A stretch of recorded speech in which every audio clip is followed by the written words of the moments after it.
Hello everyone, कैसे हैं आप सभी लोग। स्वागत है आप सभी का सोशल ई पाठशाला में। तो बच्चों, आज हम पढ़ने वाले हैं सामाजिक विज्ञान से पहले अध्याय को, जिसका नाम है प्राकृतिक संसाधन एवं उनका उपयोग। तो चलिए शुरू करते हैं आज के इस चैप्टर को। समस्त चिंतनशील सामाजिक विज्ञानी इस बात पर स्पष्ट हैं कि हमें क्या करने की आवश्यकता है। हमें संपोषणी अर्थव्यवस्था की ओर बढ़ना होगा। एक ऐसी अर्थव्यवस्था जो प्रकृति के साथ सामंजस्य स्थापित करते हुए कार्य करे, प्रयुक्त संसाधनों का पुनरुपयोग करे, अपशिष्ट को न्यूनतम करे तथा समाप्त हो चुके संसाधनों की पुनः पूर्ति करे। हमें प्रकृति के सहज ज्ञान की ओर लौटना होगा, जो सभी संसाधनों का अंततः पुनर्निर्माण करता एवं पुनर्चक्रण करता है। तो ये लिखा हुआ है द फ्यूचर वी चूज, जो लिखी है क्रिस्टियाना फिगेरेस और टॉम रिवेट कार्नक के द्वारा। ठीक है, तो इस पुस्तक में इस बात को लिखा गया है, जिसका मतलब सीधी सी बात यह है कि हमें क्या करना चाहिए। हमें प्राकृतिक संसाधनों जैसे कि पानी है, पेड़ है, मिट्टी है, खनिज हो गए, ये इत्यादि चीज़ों का सोच समझ करके उपयोग करना चाहिए। यदि हम इनका ज़रूरत से ज़्यादा इस्तेमाल करेंगे ना बेटा, ठीक है, तो क्या होगा, भविष्य में ये समाप्त हो सकते हैं। ठीक है, भविष्य में क्या हो जाएंगे, समाप्त हो जाएंगे। इसलिए हमें क्या करना चाहिए, ऐसी अर्थव्यवस्था अपनानी चाहिए जिससे क्या ना हो सके, प्रकृति को नुकसान ना हो सके। ठीक है, तो चलिए आगे बढ़ते हैं। आगे यहाँ पर बहुत सुंदर सा एक दृश्य दे रखा है। यहाँ पर क्या है, ये एक झरना है, एक जलप्रपात है। तो दूध सागर जलप्रपात और रेलवे पुल कहाँ पर स्थित है, गोवा में, गोवा भारत में। तो यहाँ से एक नंबर का क्वेश्चन बन सकता है सीधे तौर पे कि दूध सागर जलप्रपात कहाँ स्थित है, तो सीधे सीधे कहाँ हो जाएगा, गोवा भारत। ठीक है, इसके बाद कुछ महत्वपूर्ण प्रश्न हैं, जिसे हम चैप्टर जब आगे पढ़ लेंगे तो उसके बाद समझेंगे। तो कौन कौन से प्रश्न हैं, ये है पहला प्रश्न, हम प्राकृतिक संसाधनों का वर्गीकरण कैसे करते हैं। दूसरा है, जीवन के विभिन्न पक्षों और प्राकृतिक संसाधनों के वितरण के मध्य क्या संबंध है। तीसरा है, प्राकृतिक संसाधनों के असंधारणीय उपयोग अतिशोषण से क्या आशय है। तो जैसे जैसे हम चैप्टर में आगे बढ़ते जाएंगे तो उस तरीके से हमें इनके बारे में भी चीज़ें समझ में आने लगेगी। चलिए आगे बढ़ते हैं चैप्टर में।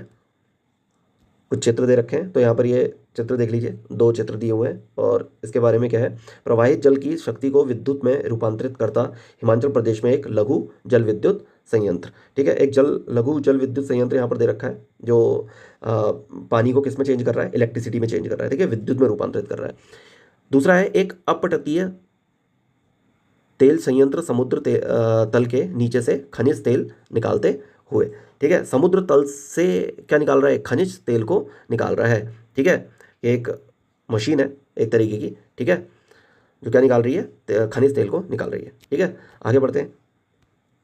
प्रकृति कब एक संसाधन बन जाती है, प्रकृति कब एक संसाधन बन जाती है। अब किस तरीके से हम, मतलब कहने का मतलब ये है कि प्रकृति के जो प्रकृति में रिसोर्सेस पाए जाते हैं, संसाधन पाए जाते हैं, उन्हें किस तरीके से ह्यूमन अपनी नीड्स, अपनी ज़रूरतों को पूरा करने के लिए उपयोग में लेकर के आता है, और वो कैसे एक संसाधन बन जाती है प्रकृति, उसी के बारे में हम क्या कर रहे हैं, इसमें चर्चा करेंगे।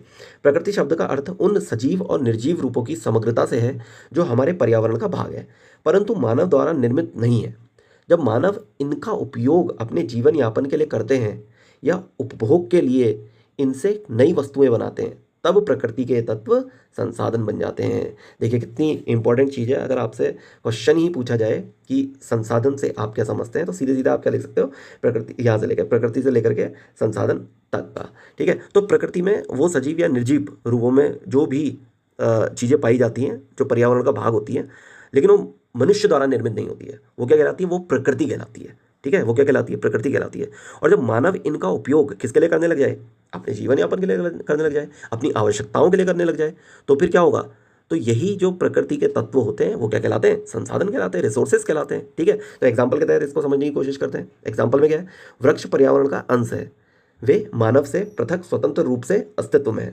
ठीक है, कहने वृक्ष क्या है, पर्यावरण का ही अपना एक अंश है। ठीक है, पर्यावरण में ही वो उगता है, ठीक, जीवित होता है, फल देता है। ठीक, और ये क्या होता है, मानव से पृथक स्वतंत्र रूप से अस्तित्व में, मतलब अलग होता है बिल्कुल स्वतंत्र रूप से। जब हम उन्हें काटते हैं और उनकी लकड़ी से फर्नीचर बनाते हैं, तब हम वृक्ष को एक संसाधन के रूप में देखते हैं। ठीक है, जब उसका क्या हो गया, फर्नीचर, जब उस चीज़ को, प्रकृति के तत्व को हमने क्या करा, चेंज कर दिया, किसके लिए, अपने यूज़ के लिए। ठीक है, तो उसे क्या, उसी को हम क्या कहेंगे, संसाधन कहेंगे। ठीक है, तो यहाँ पर सीधे जो लकड़ी से क्या बन गया, वृक्ष से क्या बन गया, एक फर्नीचर बन गया। ठीक है, फर्नीचर में कुछ भी हो सकता है, चेयर हो सकती है, टेबल हो सकती है, सोफा हो सकता है, वो कोई भी चीज़ जो क्या क्या आ रही है, मानव के यूज़ में आ रही है, प्रयोग में, वो काम में आ रही है। ठीक है, प्रायः ये वस्तुएं आसानी से उपलब्ध नहीं होती। कौन सी वस्तुएं उपलब्ध नहीं होती?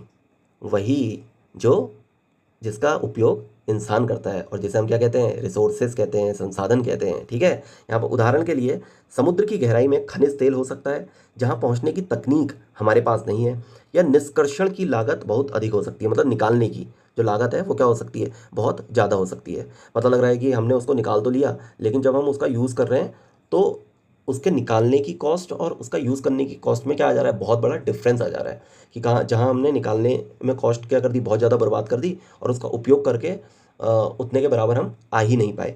तो इसकी वजह से क्या होगा, लॉस हो जाएगा। ठीक है, तो और अथवा यह सांस्कृतिक रूप से अस्वीकार हो सकता है। ठीक है, सांस्कृतिक रूप से भी ये क्या हो सकता है, अस्वीकार ही हो सकता है। जैसे कि क्या, पवित्र उपवनों में वृक्षों को काटना। ठीक है, कि पवित्र वनों में पवित्र उपवन है, और वहाँ पर क्या है कि आप रह रहे हैं, या फिर कोई कम्युनिटी रह रही है, ठीक है, जो उन पेड़ों की, उन जंगलों की क्या करती है, पूजा करती है, तो इन्हें काटना क्या हो जाएगा, बिल्कुल असंभव हो जाएगा। ठीक है, इसलिए क्या होना चाहिए, ये सांस्कृतिक रूप से भी स्वीकार्य होने चाहिए। ठीक है, तभी जाकर के कोई तत्व क्या बनेगा, रिसोर्स बन जाएगा। ठीक है, इसलिए किसी तत्व को संसाधन कहलाने के लिए उसे तकनीकी रूप से सुलभ होना चाहिए। ठीक है, तकनीकी रूप से उसे सुलभ होना चाहिए। ठीक है, और उसका दोहन आर्थिक रूप से व्यवहार्य होना चाहिए। ठीक है, और सांस्कृतिक रूप से वो स्वीकार्य होना चाहिए। तो किसी अ, तत्व को रिसोर्स होने के लिए, ठीक है, किसी एलिमेंट को रिसोर्स होने के लिए, संसाधन होने के लिए, तीन चीज़ें आवश्यक रूप से होनी चाहिए, और आप अपने नोट्स में इसको लिखोगे भी कि तीन चीज़ें वो क्या क्या है, कि ये तकनीकी रूप से सुलभ होना चाहिए, ठीक है, आर्थिक रूप से व्यवहार्य होना चाहिए, और सांस्कृतिक रूप से स्वीकार्य होना चाहिए। अब यहाँ पर एक शब्द आया है दोहन, तो इसका मतलब क्या होता है, इसका मतलब दोहन शब्द का अर्थ एक नकारात्मक रूप में भी लिया जाता है। कैसे लिया जाता है, नकारात्मक रूप में भी लिया जाता है। ठीक है, एक नकारात्मक अर्थ होता है जिस संदर्भ में हम इसका प्रयोग यहाँ कर रहे हैं। ठीक है, यहाँ पर जो प्रयोग कर रहे हैं हम लोग, ठीक है, इसका अर्थ है प्राकृतिक संसाधनों का निष्कर्षण, उपयोग और उपभोग।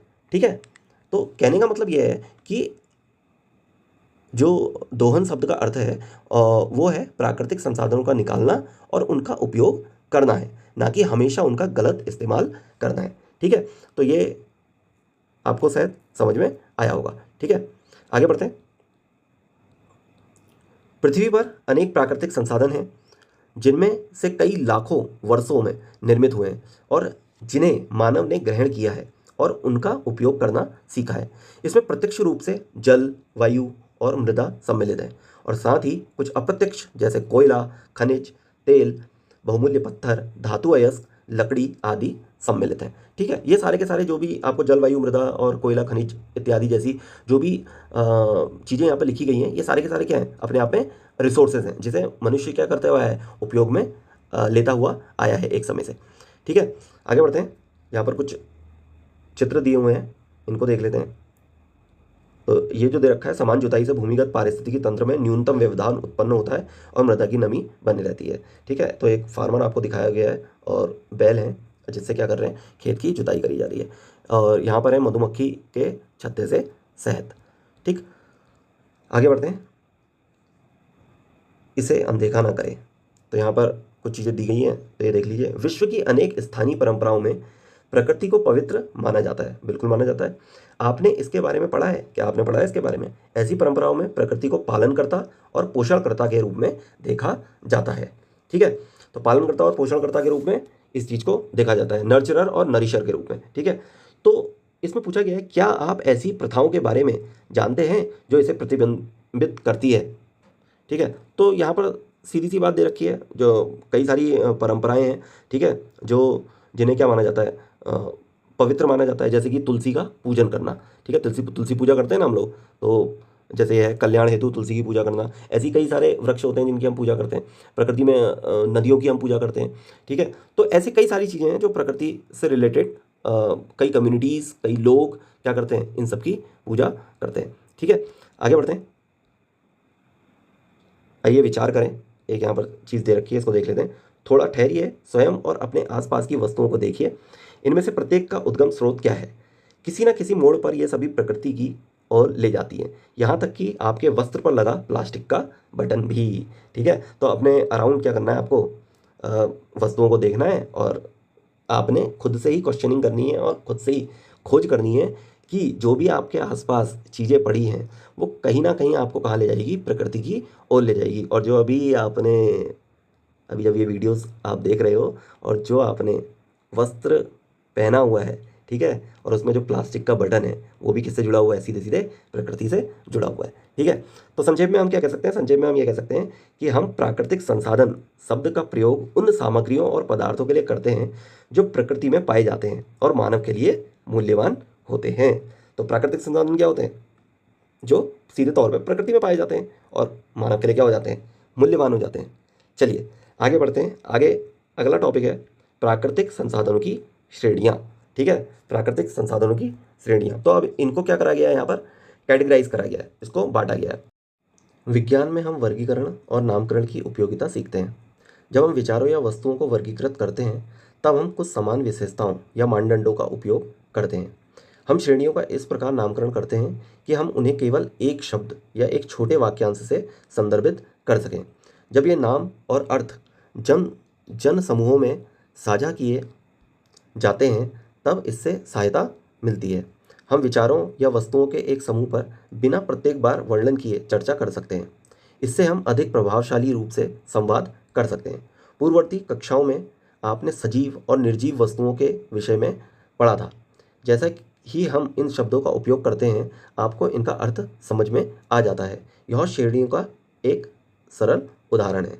हम प्राकृतिक संसाधनों के साथ भी ऐसा ही करते हैं। तो यहाँ पर जो भी चीज़ लिख रखी है, यहाँ पर ये चीज़ लिख रखा है, तो विचार हैं, वस्तुएं हैं, उनको क्या करा जाता है, एक तरीके से कैटेगराइज कर दिया जाता है। जैसे कि यहाँ पर एक एग्जांपल दे रखा है कि जैसे पुरानी कक्षाओं में या पहले के प्रीवियस ईयर्स में आपने क्लासेस में क्या पढ़ा होगा कि सजीव और निर्जीव, ठीक है, लिविंग और नॉन लिविंग थिंग्स के बारे में आपने पढ़ा होगा। तो जैसे ही आपसे पूछा जाता है कि लिविंग थिंग्स क्या है, नॉन लिविंग थिंग्स क्या है, या सजीव चीज़ें क्या हैं, निर्जीव वस्तुएं क्या हैं, तो उसके बारे में आप तुरंत क्या आ जाता है, आपके दिमाग में चीज़ें आ जाती हैं। तो वर्गीकरण करने से क्या हो जाता है, जो हमारा समझने का नज़रिया होता है वो क्या हो जाता है, चेंज हो जाता है, और बहुत जल्दी हमको चीज़ें क्या होती हैं, पता लग जाती हैं या उनका अर्थ बहुत अच्छे से समझ में आ जाता है। ठीक है, तो आपको भी अपनी पढ़ाई में इसी तरीके के क्या करने चाहिए, वर्गीकरण करते हुए, मतलब शॉर्ट नोट्स और इस तरीके की चीज़ें बनाते हुए क्या करनी चाहिए, चलनी चाहिए। ठीक है, तो यहाँ पर है हम प्राकृतिक संसाधनों के साथ भी कुछ कुछ ऐसा ही करने वाले हैं। ठीक है, तो आइए विचार करिए प्राकृतिक संसाधनों को वर्गीकृत करने के लिए हम कौन कौन से विभिन्न मानदंडों का उपयोग कर सकते हैं। तो इसी के बारे में हम आगे अभी यहाँ पर चैप्टर में चर्चा करेंगे। ठीक है, तो यह है प्राकृतिक संसाधनों को वर्गीकृत करने का एक उपाय यह है कि हम उन संसाधनों को देखें जिनका उपयोग जीवन के लिए अनिवार्य सामग्री के स्रोत तथा ऊर्जा के स्रोत में के रूप में किया जाता है। ठीक है, किस किस के रूप में, जीवन के लिए अनिवार्य, ठीक है, सामग्री के स्रोत तथा ऊर्जा के स्रोत के रूप में। अब एक एक करके इनको पढ़ लेते हैं। जीवन के लिए आवश्यक संसाधन कौन से हैं, इसके आधार पर इसको क्या करा जा सकता है, डिस्ट्रीब्यूट करा जा सकता है जीवन के लिए आवश्यक संसाधन के रूप में। पृथ्वी पर जीवन उस वायु के बिना संभव नहीं है जिसमें हम श्वास लेते हैं, उस जल के बिना जिसे हम पीते हैं, और उस भोजन के बिना जो हम खाते हैं। हम ये सब वायुमंडल, नदियों और सरोवरों से तथा मृदा के कृषि कार्य या अन्य सजीव वस्तुओं के माध्यम से प्राप्त करते हैं। हम उस वायु को नहीं बना सकते जिसमें हम श्वास लेते हैं, उस जल को जिसे हम पीते हैं, या उस मृदा को जो हमें भोजन देती है। आगे है सामग्री के लिए संसाधन। सामग्री के लिए संसाधन कौन कौन से हैं, मनुष्य प्रकृति के उपहारों से भौतिक वस्तुओं का निर्माण करता है। ठीक हो गया, प्रकृति से जो भी उसको चीज़ें मिलती है उससे क्या बना लेता हो, भौतिक वस्तुएं बना लेता है। ठीक है, हम इनका प्रयोग अपनी उपयोगिता हेतु या ऐसी सुंदर वस्तुओं के निर्माण में करते हैं जो हमारे और दूसरों के जीवन को समृद्ध बनाती है। जैसे लकड़ी के एक टुकड़े को कुर्सी में परिवर्तित किया जा सकता है। ठीक है, बिल्कुल किया जा सकता है। अथवा तराश कर शिल्पित कर प्रतिमा भी बनाई जा सकती है, बिल्कुल बनाई जाती है। ठीक है, पत्थरों से भी बनाई जाती है, लकड़ियों से भी बनाई जाती है। ठीक है, आप लोगों ने देखा भी होगा। भारत की भौगोलिक विविधता हमें लकड़ी से लेकर संगमरमर और कोयले से लेकर सोने तक विविध प्रकार के प्राकृतिक संसाधन प्रदान करती है। ठीक है, विविध प्रकार के जो प्राकृतिक संसाधन हैं वो कहाँ से मिल जाते हैं उनको, इसी भौगोलिक विविधता से मिल जाते हैं। ठीक है, क्योंकि इंडिया में क्या पाई जाती है, इंडिया में भौगोलिक विविधताएं भी पाई जाती हैं, सामाजिक विविधताएं भी पाई जाती हैं। ठीक है, तो यहाँ हम किसकी बात कर रहे हैं, भौगोलिक विविधता की बात कर रहे हैं। ठीक है, जोग्राफिकल डाइवर्सिटी की बात हो रही है यहाँ पर। ठीक, आगे बढ़ते हैं। ऊर्जा के लिए संसाधन, ऊर्जा के लिए क्या संसाधन है, ऊर्जा आधुनिक जीवन की आधारशिला है। बिल्कुल इंपॉर्टेंट लाइन है, बिल्कुल इंपॉर्टेंट।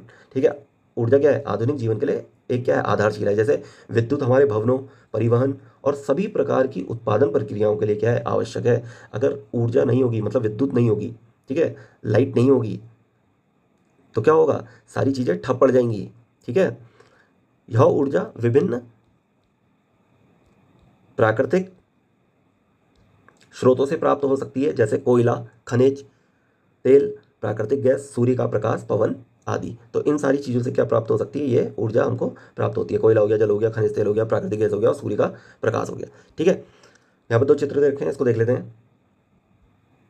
नदी का जल एक नवीकरणीय संसाधन तब तक है जब तक हिमनदों और वनों का अस्तित्व है।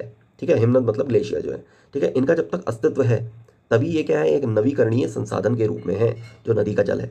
ठीक है, जिस दिन ग्लेशियर क्या हो गए, खत्म हो गए, पिघल पिघल गए पूरे के पूरे, तो उस दिन ये क्या हो जाएगा, एक अनवीकरणीय संसाधन हो जाएगा। मतलब नवीकरणीय संसाधन का मतलब होता है दोबारा दोबारा क्या हो जाना, बन जाना किसी भी चीज़ का। ठीक, अगला है टिम्बर, यहाँ पर दे रखी है, लकड़ियाँ यहाँ पर दे रखी हैं। यदि हम वनों को पुनर्जीवित होने दें तो सीमित मात्रा में लंबे समय तक उनसे लकड़ियाँ प्राप्त कर सकते हैं। ठीक है, लेकिन अगर हमने वनों को ही क्या कर दिया, एक ही साथ कई एकड़, कई जगहों पर हमने जंगलों को काट दिया, तो ये क्या हो जाएंगे, सारे के सारे समाप्त हो जाएंगे और ये क्या नहीं हो पाएंगे, दोबारा से निर्मित बहुत जल्दी हो नहीं पाएंगे। ठीक है, जिससे प्रभावित कौन होगा, ऑफ कोर्स ह्यूमन होगा। ठीक है, मानव होगा। ठीक, आगे बढ़ते हैं। नवीकरणीय और अनवीकरणीय संसाधन, प्राकृतिक संसाधन को वर्गीकृत करने का दूसरा उपाय इस आधार पर हो सकता है कि वे नवीकरणीय हैं या नहीं। तो यहाँ पर जो नवीकरणीय शब्द आया, उसका मतलब क्या होता है, उसका मतलब ये होता है कि जो संसाधन प्रकृति क्या करती है, कुछ समय बाद फिर से बना देती है या उनकी भरपाई कर देती है, उसे क्या कहा जाता है, नवीकरणीय संसाधन कहा जाता है। रीन्यूएबल रिसोर्सेज होते हैं। ठीक है, इसमें पेड़ आता है, पानी आता है, हवा आ जाती है, सूर्य का प्रकाश आ जाता है, ये क्या होते हैं, दोबारा दोबारा निर्मित हो जाते हैं ना, देखे होंगे आपने। ठीक, वैसे ही आगे बढ़ते हैं। प्रकृति का एक सामान्य सिद्धांत यह है कि यह पुनर्स्थापन और पुनर्जनन की प्रक्रिया में कार्य करती है। तो प्रकृति का एक सामान्य सा सिद्धांत है। क्या सिद्धांत है वो है पुनर्स्थापन और पुनर्जनन की प्रक्रिया करना। ठीक है, ये प्रक्रिया क्या होती है, चलते रहती है। अब क्या होता है पुनर्स्थापन, पुनर्स्थापन किसी क्षीण या क्षतिग्रस्त वस्तु को उसकी मूल स्वस्थ अवस्था में पुनः लाने की प्रक्रिया है। ठीक है, तो ये क्या है, पुनर्स्थापन। ठीक है, पुनर्स्थापन कहने का मतलब यह है कि जब कोई चीज़ खराब हो जाए और वो फिर पहले जैसी ठीक हो जाए, तो उसे क्या कहते हैं, पुनर्स्थापन कहते हैं। कैसे, मतलब कि प्रकृति समय के साथ स्वयं को स्वस्थ, नवीनिर्मित, नवीनीकृत और संरक्षित करती है। जैसे आपकी त्वचा पर लगा घाव सामान्यतः ठीक हो जाता है, जैसे आपके हाथ में हाथ कट गया है तो कुछ टाइम के बाद वो क्या होता है, एकदम से ठीक हो जाता है। या फिर दावानल, दावानल किसको कहते हैं, जो जंगल में आग लगती है, तो दावानल के बाद वह पुनः स्वस्थ हो जाते हैं। मतलब दावानल मतलब कि जंगल में जो आग लगने लगती है, उसके बाद देखना आप कि कुछ ही वर्षों में पेड़ पेड़ क्या हो जाते हैं, फिर से उग जाते हैं, पेड़ पौधे जो भी होते हैं। ठीक, पुनर्जनन पुनर्स्थापन से अधिक व्यापक है। अब जो पुनर्जनन शब्द दे रखा है वो क्या है, पुनर्स्थापन से बहुत ज़्यादा व्यापक व्यापक है।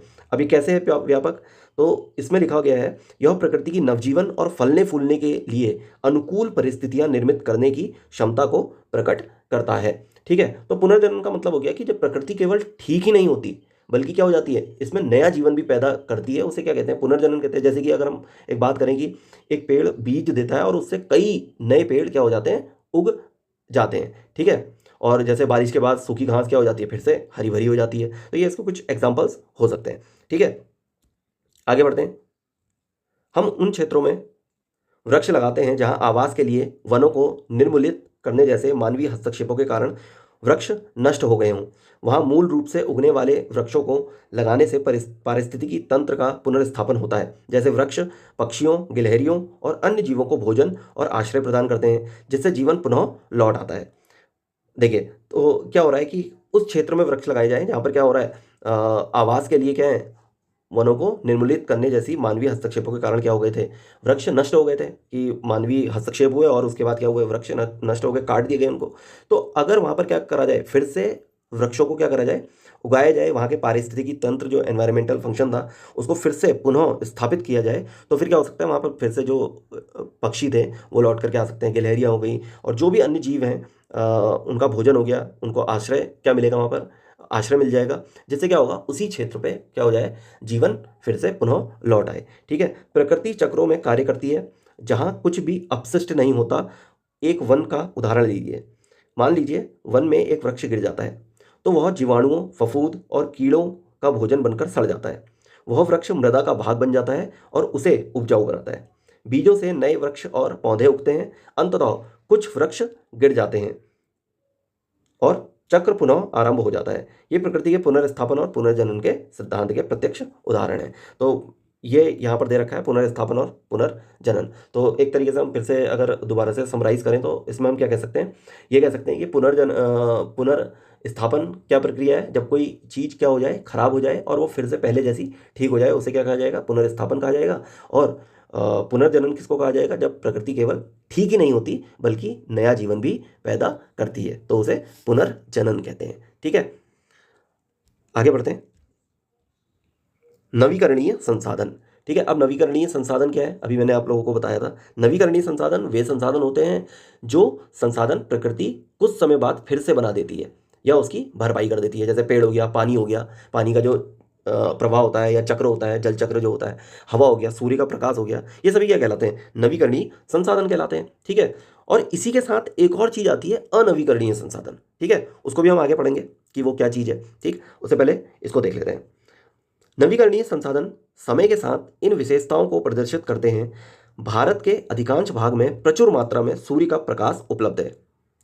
प्राकृतिक प्रक्रियाओं में वर्षा और पिघलते हिमनदों से नदियां नियमित रूप से पोषित होती हैं। वन स्वयं को नवीनीकृत करते हैं। मृदा प्राकृतिक प्रक्रियाओं के माध्यम से स्वयं का पुनः निर्माण करती है, इत्यादि। ठीक है, तो इस तरीके से ये सारी चीज़ें क्या होती है, पुनः निर्मित होती हैं। ठीक, नवीकरणीय रूप लेती हैं। ठीक है, नवीनीकृत होती हैं। ठीक, तो यही क्या है, नवीनीकरण संसाधन है अपने आप में। ठीक है, सौर ऊर्जा, पवन ऊर्जा, प्रवाहित जल से उत्पन्न ऊर्जा, वनों से प्राप्त लकड़ी नवीकरणीय संसाधन है, यदि हम उनका प्रबंध सातत्य विधियों से कर सकें। अगर हम ठीक ढंग से उसका उपयोग करेंगे तो ये सारी की सारी जो भी चीज़ें हैं वो क्या है, नवीकरणीय संसाधन है। ठीक है, यहाँ पर एक चित्र दिया हुआ है, एक व्यक्ति को दिखाया गया है और देखिए यहाँ पर जैसे कि कृतज्ञता स्वरूप सूर्यदेव को अर्घ्य अर्पित किया जा रहा है। अर्घ्य मतलब सूर्य के पे सूर्य को क्या करना, पानी चढ़ाना। ठीक है, आगे है, ये देखिए यहाँ पर भी अर्घ्य दिया हुआ है। सामान्यतः सम्मान या कृतज्ञता के रूप में जल अर्पित या फिर अर्पण करना। ठीक है, यद्यपि उनके नवीकरणीय बने रहने के लिए एक अनुबंध यह है कि पुनर्स्थापन और पुनर्जनन की प्राकृतिक लय बाधित ना हो। यदि हम वनों में वृक्षों के बढ़ने की गति के साथ साथ लकड़ी काटते हैं तो अंततः वन नष्ट हो जाएंगे। देखिए कितनी इंपॉर्टेंट बात है यहाँ पर, कि अगर जब हम क्या करें, जो वनों में जो वृक्ष होते हैं ना, जो उनकी गति होती है, अपनी एक गति होती है कि 5 साल में आएगा, 6 साल में वो वृद्धि होगी उसकी पूरी, या फिर वो मैच्योर कब तक बनेगा। ठीक है, उसकी एक क्या होती है, गति होती है। ठीक है, लेकिन उस गति के साथ साथ हम क्या करें, लकड़ी को उससे भी ज़्यादा उसके बढ़ने की गति से ज़्यादा हम लकड़ियाँ काटते हुए चले जाएं तो क्या हो जाएंगे, वन क्या हो जाएंगे, अंततः नष्ट हो जाएंगे। और इससे क्या होगा, बड़ी दिक्कतें पैदा उनके सामने आएंगी। तो वैज्ञानिकों ने दिखाया है कि अविवेकपूर्ण मानवीय कृत्यों के कारण प्रकृति के अनेक चक्र असंतुलित हो गए हैं। जीवाश्म ईंधन आधारित औद्योगिकरण और कृषि तथा अन्य उद्देश्यों के लिए वनों की कटाई जैसे कारकों के संयोजन ने तापमान वृद्धि को जन्म दिया है, जिसका हम अनुभव कर रहे हैं। इसके परिणाम स्वरूप हिमालय में कुछ क्षेत्रों में हिमनद इतने शीघ्र पिघल रहे हैं कि वर्षा उनकी पूर्ति नहीं कर सकती है। इसका पर्वतीय हिम स्रोत, वाटर टावर पर निर्भर समतल भूभागों में रहने वाली जनसंख्या की जल सुरक्षा पर गहरा प्रभाव पड़ रहा है। तो सीधे सीधे ये कहा जा सकता है, अगर पेड़ कटेंगे तो क्लाइमेट चेंज जैसी स्थिति देखने के लिए मिल जाएगी। ठीक है, जलवायु में परिवर्तन होगा। जलवायु में परिवर्तन हुआ तो क्या हो सकते हैं, हिमनद बहुत शीघ्र तरीके से क्या होंगे, पिघलेंगे। और हिमनद बहुत तेजी से अगर क्या होते हैं, पिघलते हैं, तो क्या होगा, पानी की मात्रा, जो तलहटी पे रहते हैं, पर्वतों के तलहटी पे रहते हैं, नीचे साइड में जो लोग रहते हैं, उनके लिए क्या हो जाएगी, पानी की बहुत ज़्यादा समस्या हो जाएगी। और जिसकी वजह से जल सुरक्षा पर क्या पड़ेगा, बहुत गहरा प्रभाव पड़ेगा। ठीक है, आगे बढ़ते हैं। इसे अनदेखा ना करें, तो इसको भी पढ़ लेते हैं। बॉक्स में एक चीज़ दे रखी है तो क्या है ये? परंपरागत रूप से समुदायों में मछलियों की संख्या बनाए रखने के लिए प्रजनन काल की अवधि में मछली पकड़ने को नियंत्रण करने या उससे परहेज करने की एक व्यवस्था थी। ठीक। हालांकि मछली पकड़ने के व्यवसायीकरण ने अत्यधिक मछली पकड़ने की प्रवृत्ति को जन्म दिया। उदाहरण के लिए टूना नामक एक मछली की संख्या में तीव्र और व्यापक ह्रास के कारण इस मछली को पकड़ने पर नियंत्रण से संबंधित कई समझौते किए गए।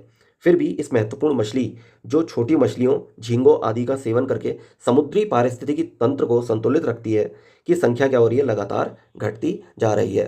तो ह्यूमन नीड्स इतनी बढ़ चुकी है, इंसान की ग्रीड कह लीजिए, लालच कह लीजिए, ठीक है, वो अपने लालच के लिए या फिर अपने व्यापार को बहुत ज़्यादा बढ़ाने के लिए जो व्यवसायीकरण है उसको क्या कर रहा है? बहुत बड़े पैमाने पे करना चाहता है, जिसकी वजह से क्या हो रहा है? जो पारिस्थितिकी तंत्र है कहाँ का?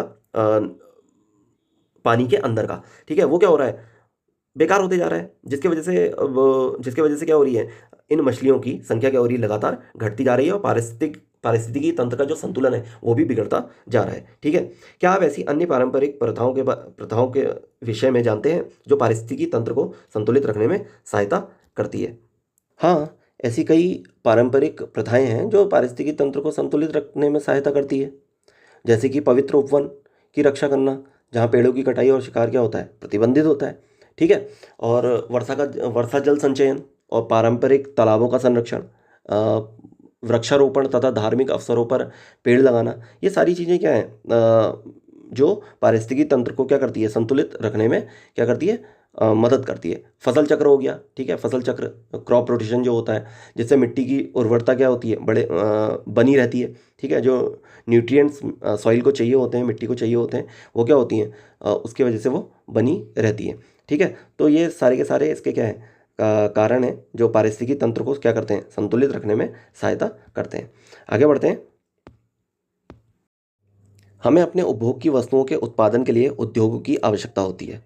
ठीक है। तो जो हमने क्या करना है? कंज्यूम करना है, किसी चीज़ को उपभोग करना है, ठीक है, किसी भी वस्तु का, तो उसके उत्पादन के लिए, उसके प्रोडक्शन के लिए, उसको बनाने के लिए किसकी ज़रूरत होती है? उद्योगों की आवश्यकता होती है। ठीक है। इस प्रक्रिया से क्या होता है? अपशिष्ट भी उत्पन्न होता है। ठीक है। वेस्टेज जो चीज़ें होती हैं वो निकलती हैं। ठीक है। जब आप किसी उत्पादन करोगे किसी वस्तु का, तो उसमें क्या निकलेगा?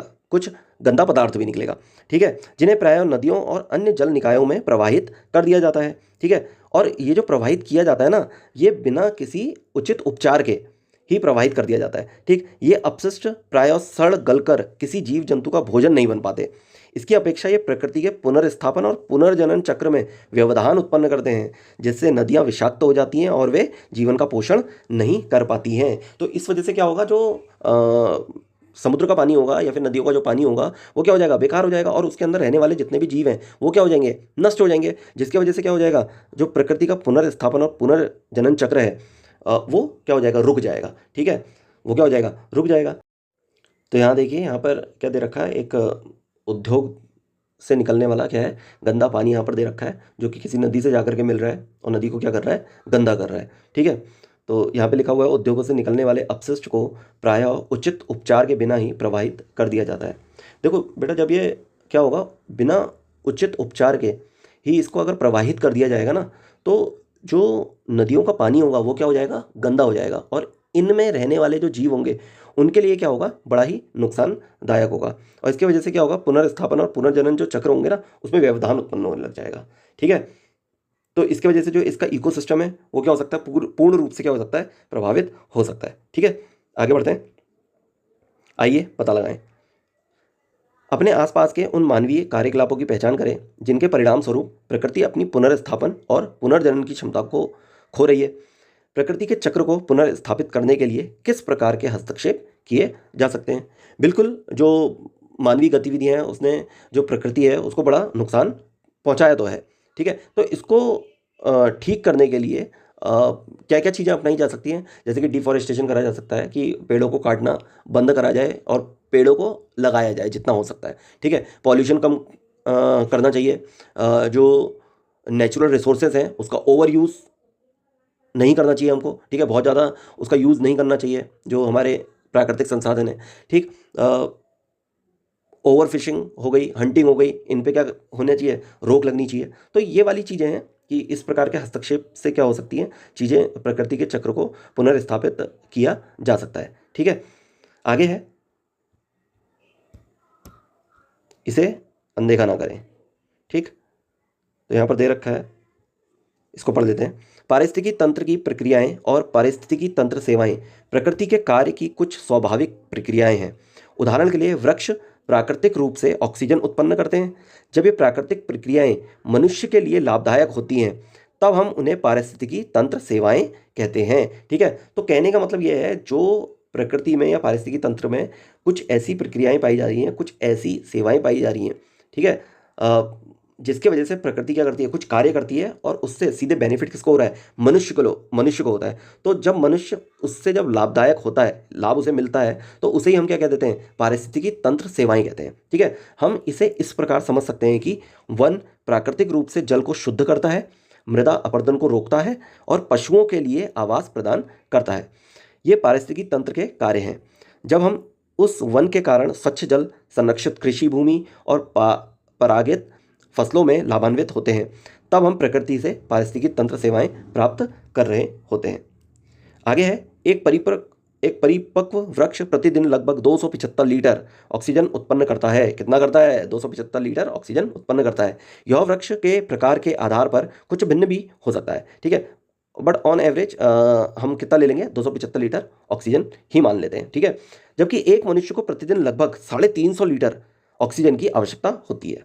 ठीक है, तो यह व्यक्ति की गतिविधि के प्रकार, उसकी ऊंचाई और भार के आदि के आधार पर भिन्न हो सकती है, लेकिन एवरेज कितनी है, 350 है। तो सोचिए, परिपक्व जो वृक्ष है उसमें कितना हो रहा है, 275 लीटर ऑक्सीजन उत्पन्न हो कर रहा है। हमें कितना चाहिए, 350 लीटर ऑक्सीजन ज़्यादा चाहिए। तो 100 लीटर ऑक्सीजन हमको क्या चाहिए हो रही है, ज़्यादा चाहिए हो रही है। तो यहाँ से सीधा आप समझ पा रहे हो, अगर क्या होगा, पेड़ कटेंगे बहुत ज़्यादा मात्रा में, तो दिक्कत किस चीज़ की आएगी, ऑक्सीजन उत्पन्न करने में। प्रकृति सीधे तौर पे क्या नहीं कर पाएगी, बहुत जल्दी जल्दी ऑक्सीजन उत्पन्न नहीं कर पाएगी, जिसकी वजह से पारिस्थितिकी तंत्र जो होगी, पारिस्थितिकी तंत्र क्या हो जाएगा, विफल हो जाएगा। ठीक है, तो जो हम कह रहे हैं कि पारिस्थितिकी तंत्र क्या है, जो सेवाएं प्रदान करते हैं, वो किस में बदल जाएंगी, वो उनका ह्रास हो जाएगा एक तरीके से। ठीक है, ह्रास हो जाएगा। ठीक, आगे बढ़ते हैं। आइए पता लगाइए, अपने क्षेत्र में नवीकरणीय संसाधनों के प्रकारों का आकलन करने के लिए एक छोटा शोध अध्ययन करें। आप अपने शिक्षक के साथ अपने अध्ययन के भौगोलिक क्षेत्र और आवश्यक जानकारी प्राप्त करने के स्रोतों पर चर्चा कर सकते हैं। समय के साथ उनकी स्थिति में क्या परिवर्तन आया है, एक छोटी सी रिपोर्ट बनाएं जिनमें परिवर्तन के कारणों तथा आगे क्या किया जा सकता है इसका उल्लेख हो। तो ये आप ही लोगों के लिए दिया गया है। आई होप आप इस चीज़ को प्रैक्टिकली करके देखेंगे। ठीक है, आगे है अनवीकरणीय संसाधन। ठीक है, हमने नवीकरणीय संसाधन तो देख लिए थे। ठीक है, नवीकरणीय संसाधनों के बारे में हमने पढ़ लिया था, और अब हम क्या पढ़ेंगे, अनवीकरणीय संसाधन के बारे में पढ़ेंगे। ठीक है, तो अनवीकरणीय संसाधन क्या होते हैं, जो संसाधन एक बार खत्म हो जाए तो उन्हें बनने में लाखों साल लगते हैं, या वे हमारे जीवन काल में दोबारा आते ही नहीं है, बनते ही नहीं है। ठीक है, जैसे कि उसमें कोयला होता है, पेट्रोलियम होता है, या प्राकृतिक गैस होता है। ठीक है, तो आई होप बात समझ में आई होगी आपको। ठीक है, नवीकरणीय क्या थे, जो क्या हो रहे थे, पुनः निर्मित हो रहे थे, दोबारा दोबारा बन रहे थे। ठीक है, और अनवीकरणीय क्या है, वो कई, या तो उनको बनने में बहुत ही लाखों साल लग जाते हैं, या वो कभी जीवन काल में दोबारा कभी बनते ही नहीं है। तो ये होते हैं अनवीकरणीय संसाधन। तो यहाँ से आपको दोनों चीज़ों के बारे में पता लगा होगा, नवीकरणीय संसाधन और अनवीकरणीय संसाधन के बारे में। ठीक है, तो अब नवीकरणीय संसाधन हमने पढ़ लिया है। ठीक है, अच्छे से। अब अनवीकरणीय संसाधन को हम इन डिटेल पढ़ते हैं। तो अनवीकरणीय संसाधन लंबी अवधि में निर्मित होते हैं। जिस अनुपात से हम उनका उपयोग करते हैं, उस अनुपात में उनकी पुनः पूर्ति नहीं की जा सकती। उदाहरण के लिए जीवाश्म ईंधन में क्या आता है, कोयला और पेट्रोलियम। खनिज एवं धातुएं जैसे लोहा, तांबा और सोना अनवीकरणीय संसाधन है। ये सब क्या है, अनवीकरणीय संसाधन।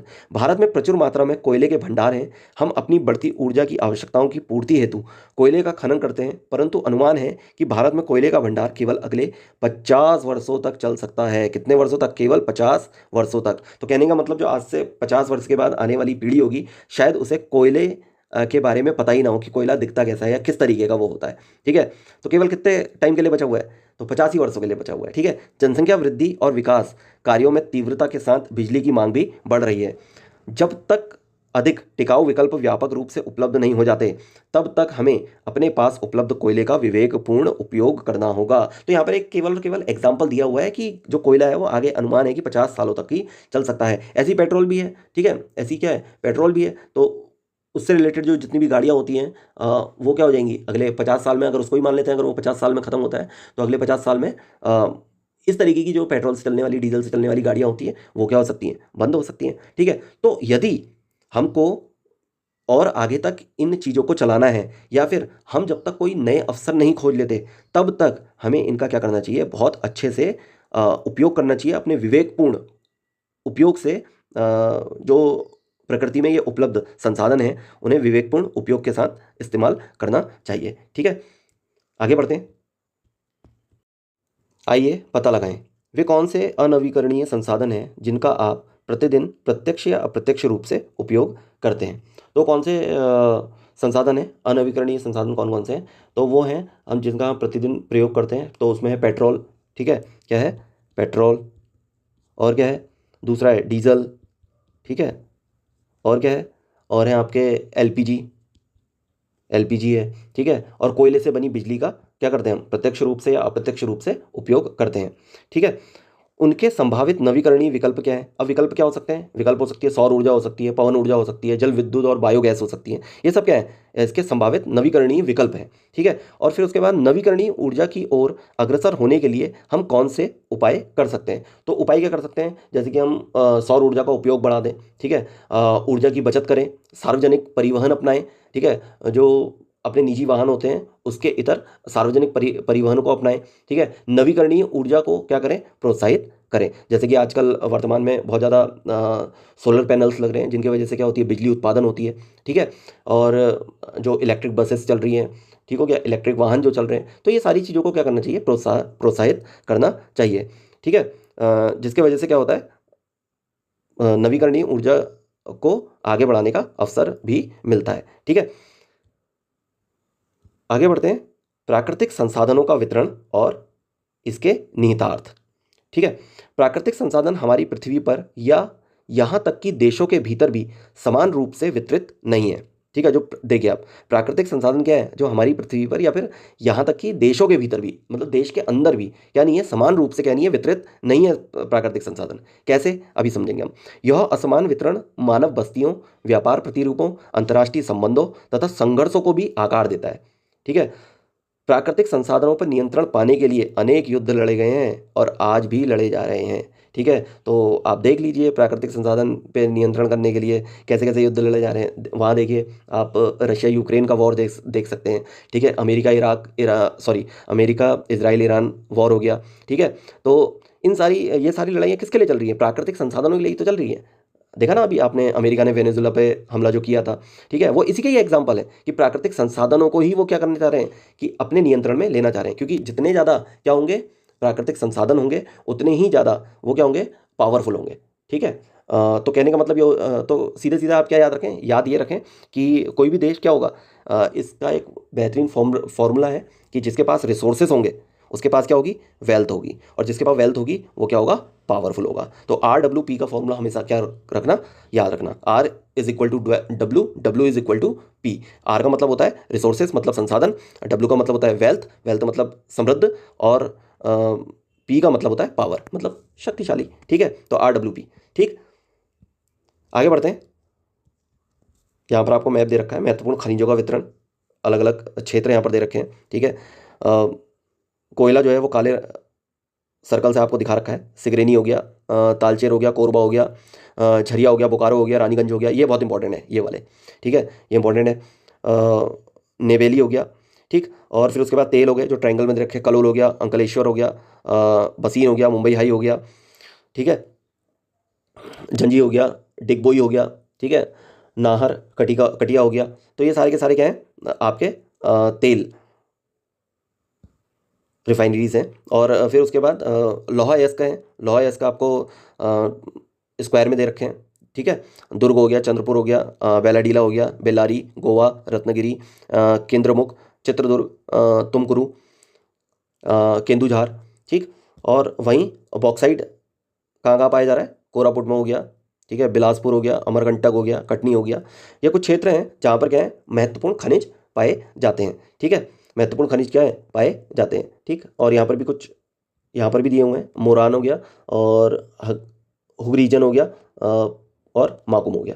ठीक है, तो इस प्रकार ये क्या है, महत्वपूर्ण अपने आप में खनिज दिए गए हैं। तो यहाँ पर है वही चीज़ है कि चित्र 1.11 में दिए गए मानचित्र को ध्यान से देखिए। महत्वपूर्ण खनिजों के असमान वितरण पर ध्यान दीजिए। आपके क्षेत्र में किस प्रकार के संसाधन उपलब्ध हैं, उनका वितरण कैसे हुआ है। ठीक है, तो ये हमने ऊपर अभी देख लिया है। ठीक है, अलग अलग जगह अलग अलग तरीके के क्या पाए जा रहे हैं, अलग अलग तरीके के यहाँ पर खनिज पाए जा रहे हैं। ठीक है, अलग अलग तरीके के। ठीक, आगे देखते हैं। प्राकृतिक संसाधनों के निकट स्थित उद्योग स्थानीय लोगों के लिए आजीविका के अवसर सृजित करते हैं। उनके आसपास बस्तियां विकसित होती हैं और दूसरों के लिए भी आर्थिक अवसर बढ़ते हैं। जीवन की गुणवत्ता में सुधार लाने वाली आधुनिक सुविधाएं सुलभ होती हैं। हालांकि इन लाभों के साथ अल्पावधि तथा दीर्घावधि दोनों ही स्तरों पर मूल्य चुकाना पड़ता है। हमारे पास विश्व भर से ऐसे उदाहरण हैं जहां संसाधन संपन्न क्षेत्रों में रहने वाले लोगों को भी ऐसी सुविधाओं के लिए अपने घरों से विस्थापित होना पड़ा है। अब क्या चीज़ें हों, कैसे हैं? कुछ मामलों में अपने उनके पावन स्थान संकट में हैं, जिससे संघर्ष की स्थिति उत्पन्न हो रही है। राष्ट्रीय और अंतर्राष्ट्रीय व्यापार प्राकृतिक संसाधनों की भौगोलिक स्थिति पर निर्भर करता है। मानव ज्ञान और कौशल के संयोजन से वुड्स स्टील जैसे विलक्षण उत्पाद तैयार किए जा सकते हैं। जैसे कि हम जानते हैं, व्यापार ने भारत में बड़े साम्राज्यों के विकास को गति दी थी। तो व्यापार हुआ था, मतलब एक जगह से दूसरी जगह लोग आते थे व्यापार करने के लिए, जिसकी वजह से क्या बड़ा साम्राज्य भी बड़े थे। ठीक है, साम्राज्य को भी क्या मिला, विकास मिला था। ठीक है, तो जैसा कि हमने ये पढ़ा कि प्राकृतिक संसाधन क्या है, जो आसपास की निकट की जो भी स्थानीय लोग होते हैं वहाँ पर क्या कर देते हैं, ये उद्योगों को बढ़ावा दे देते हैं। लेकिन इसकी दोनों चीज़ें क्या होती हैं, निकल करके सामने आती है। अल्पावधि में तो क्या होता है कि यहाँ पर रोजगार के अवसर मिल जाते हैं और भी बहुत सारी चीज़ें अच्छी हो जाती हैं। लेकिन दीर्घ अवधि में ये क्या हो जाता है, गलत चीज़ों को दिखाता है। जैसे कि हम एक एग्जांपल ले लें कि किसी क्षेत्र में एक कोई उद्योग स्थापित हुआ, जिससे वहाँ के लोगों को अल्पावधि के लिए क्या मिला, रोजगार मिल गया, सारी चीज़ें मिल गई। लेकिन दीर्घावधि में क्या हुआ, उससे उत्पन्न होने वाला जो धुआं था और जिससे निकलने वाला जो पानी था, गंदा पानी था, तो उसने नदी और वातावरण को क्या करा, दूषित कर दिया। ठीक है, तो इसका मूल्य इस तरीके से क्या करना पड़ता है, चुकाना पड़ता है।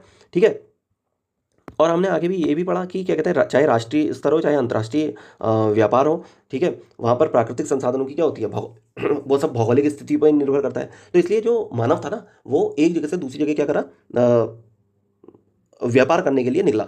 ठीक है, और हर जगह पे गया और बड़े बड़े साम्राज्य को क्या दी, उसने विकास को गति दी। ठीक है, जो व्यापार है उसने भारत में क्या करा, बड़े साम्राज्यों को के विकास में क्या दी, गति दी। ठीक है, और यहाँ पर एक शब्द आया था वुड्स स्टील। तो ये वुड्स स्टील होता क्या है, वुड्स स्टील क्या था, भारत में ये एक उच्च गुणवत्ता वाला इस्पात था, लोहा था, मतलब कहने का मतलब। ठीक है, और अपनी तेज धार के लिए क्या था, प्रसिद्ध था ये। ठीक, तो इसका उपयोग किस में किया जाता था, तलवारें हो गई, चाकू हो गया, और अन्य हथियार बनाने में इनका क्या करा जाता था, उपयोग किया जाता था। ठीक है, आगे बढ़ते हैं। आगे है, किन्हीं दो प्राकृतिक संसाधनों का चयन कीजिए। भारत के विभिन्न भागों में उनकी उपलब्धता के विषय में जानकारी एकत्र कीजिए। उन्हें मानचित्र पर अंकित कीजिए। आप उनके वितरण के बारे में क्या देखते हैं, उनसे जुड़ी आर्थिक गतिविधियां किस प्रकार की हैं। ठीक है, तो इसको जैसा भी आप करें।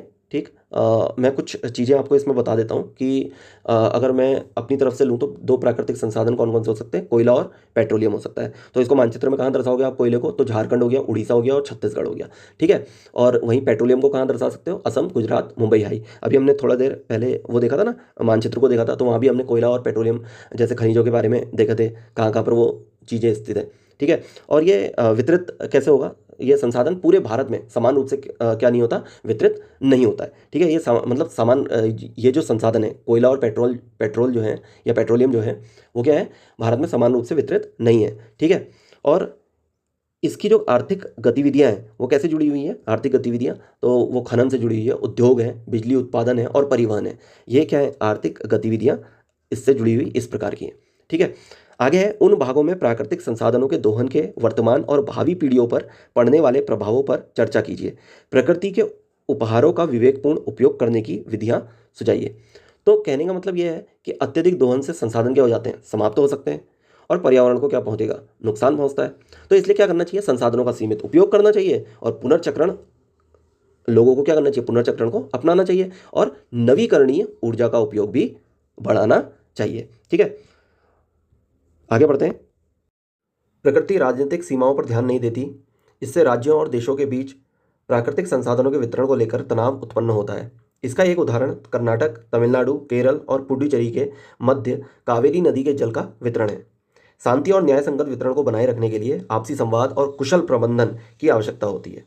यद्यपि पड़ोसी देशों के मध्य ऐसे समझौते करना सरल नहीं है। ठीक है, देखिए, राज्यों के बीच या फिर राज्य और केंद्र शासित प्रदेशों के बीच में किसी एक देश में नदी के जल का वितरण का प्रबंधन करना तो थोड़ा आसान हो जाता है। किसके बजाय? बजाय इसके कि जो पड़ोसी देशों के मध्य जो इस तरीके के समझौते होते हैं। तो यहाँ क्या होता है, इस तरीके के समझौते को करना सरल नहीं होता है। ठीक है, तो इसी से रिलेटेड यहाँ पर एक क्वेश्चन दिया हुआ है, अंतर्राष्ट्रीय संदर्भ में ऐसे किसी संघर्ष के विषय में जानकारी प्राप्त कीजिए। तो अंतर्राष्ट्रीय संदर्भ में आप बहुत सारे संघर्ष को देख सकते हो, जिसमें मैं कुछ एग्जांपल आपको दे देता हूँ। इसमें पहला है महाकाली, जिसको हम शारदा नदी भी कहते हैं। तो इसका जो जल का बंटवारा है वो किन दो देशों के बीच में, भारत और नेपाल के बीच में। ठीक है, और इसमें क्या रहे हैं, समय समय पर मतभेद रहे हैं, और दोनों ही देश क्या करते हैं, इसमें जो समझौता हुआ है तो उसको आपसी वार्ता के माध्यम से जल के न्याय संगत उपयोग का प्रयास करते रहते हैं। ठीक है, और वैसे ही सिंधु जल समझौता है जो भारत और पाकिस्तान के बीच में। ठीक है, तो इस तरीके के काफ़ी सारे जो क्या हैं समझौते हैं वो आपस में कभी ना कभी क्या होते रहते हैं, क्लैश होते रहते हैं, उनमें मतभेद उत्पन्न होते रहता है। ठीक है, आगे बढ़ते हैं। यहाँ पर एक चित्र दिया हुआ है और ये चित्र में क्या दर्शाया हुआ है आपको, तमिलनाडु में कावेरी नदी पर बना मेट्टूर बांध। तो सीधा सीधा क्वेश्चन बनेगा, मेट्टूर बांध कहाँ स्थित है? तमिलनाडु में स्थित है, और कौन सी नदी पर स्थित है? कावेरी नदी पर स्थित है। ठीक है, तमिलनाडु में स्थित कावेरी नदी पर बना मेट्टूर बांध। अगला टॉपिक है प्राकृतिक संसाधन अभिशाप। तो इस टॉपिक को हम अगले भाग में देखेंगे। आज के लिए बस इतना ही। ठीक है, अगले भाग में इस अध्याय के बाकी महत्वपूर्ण विषयों को विस्तार से समझेंगे, और अगली जो वीडियो आएगी उसमें हम इस चैप्टर को क्या करेंगे, पूरा भी करेंगे। ठीक है, तब तक आप सभी इस चैप्टर के नोट्स बनाइए और इसको समझने की कोशिश करें। ठीक है।